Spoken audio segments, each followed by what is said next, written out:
India में हमने देखा आज क्या किया, जिस पे अभी हमने बात करनी है, उन्होंने तमिलनाडु की चीफ मिनिस्टर जो थी मनी लॉन्ड्रिंग पे उन्होंने 4 साल उसको सजा कर दी है मेरा ख्याल है, और 10 करोड़ पे जुर्माना कर दिया उसको, और उसको 10 साल के लिए पॉलिटिक्स भी बैन कि जब बाहर निकलेंगे 6 साल पॉलिटिक्स भी नहीं कर सकती। फैसला दे दिया, आसमान गिर गया इंडिया में। आगे क्लास साहब ने जो भी जिक्र किया कि इंडिया में जो ये आजकल में आया है ससी कला का, जो कि जयललिता की मरने के बाद चीफ मिनिस्टर बनने की जिनका इम्कान था, उनका एग्जैक्टली यही केस है। 56 करोड़ रुपए 53 करोड़ रुपए की मनी लॉन्ड्रिंग हुई है। 6 पैनामा की तरह की शेल कंपनियां थी जिसमें वो करवाया गया, और उन्होंने उसके दौरान तफ्तीश करी।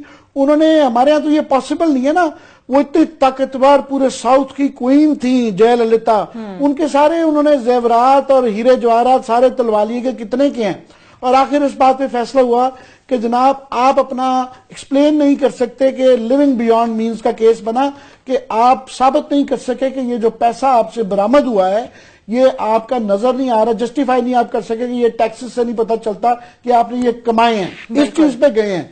ये वही वाला बात है, हालांकि तो उस पे उनको फारिग कर दिया गया है, और ये इससे इंडियन डेमोक्रेसी नहीं है।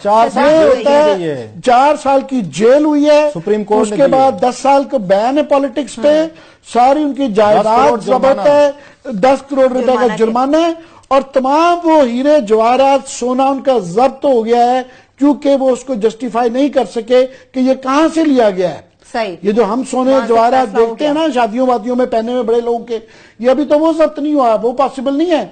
जो चीजें आ गई हैं उसी को ये एक्सप्लेन कर दें कि ये कैसे ये वो आए, तो वहां पे हमारे यहाँ भी यही केस है ना, फर्ज यदि रसीदें नहीं दिखा रहे तो ये फिर हमारे यहाँ भी केस तो वही बनता है। सो ये केस आ गया है आजकल में जो कि जिसके पैरेलल्स हैं। भारत से मुताल्लिक हम बात कर रहे थे, इस वक्त तमाम नजरें तो हमारी सुप्रीम कोर्ट पर भी हैं। मैं ये कह रहा हूँ, वैसे हम हर वक्त भारत भारत करते रहते हैं, बड़ा हमारे अंदर शौक होता है कि हमने भारत को फलां फील्ड में हम आगे बढ़ गए, फलां फील्ड में हमारी बेहतरी है, बात साहब हमारी चीजें बेहतर हैं, बात साहब जरा वो बहुत आगे निकल गए हैं, तो इसमें जरा आगे क्यों नहीं ये निकलते हम। और इससे सुप्रीम कोर्ट ऑफ पाकिस्तान को इससे थोड़ा सा ये क्लू लेना चाहिए।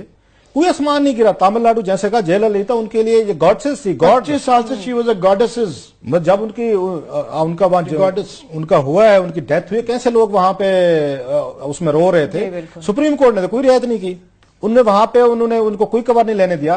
सो ये काम करना, कोई आसमान नहीं गिरते होते, वो कहते नागुजीर लोगों से कब्रिस्तान भरे हुए हैं, इनसे बड़े बड़े हुक्मरान या रूलर्स, इलीट, फिरौन, ये सारे गुजर के गए, क्राउन वगैरह सारे गुजरे हैं।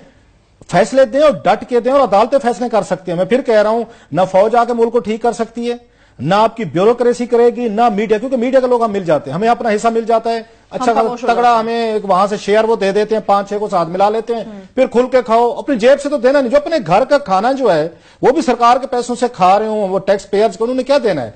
सो अदालतों को इस पे ये क्लू लेना चाहिए। कोई आसमान नहीं गिरते होते, मैं फिर कहता हूं, मैं इन लोगों ने आना है, चले जाना है, अब नहीं जाएंगे, कल जाएंगे, one day everybody has to go.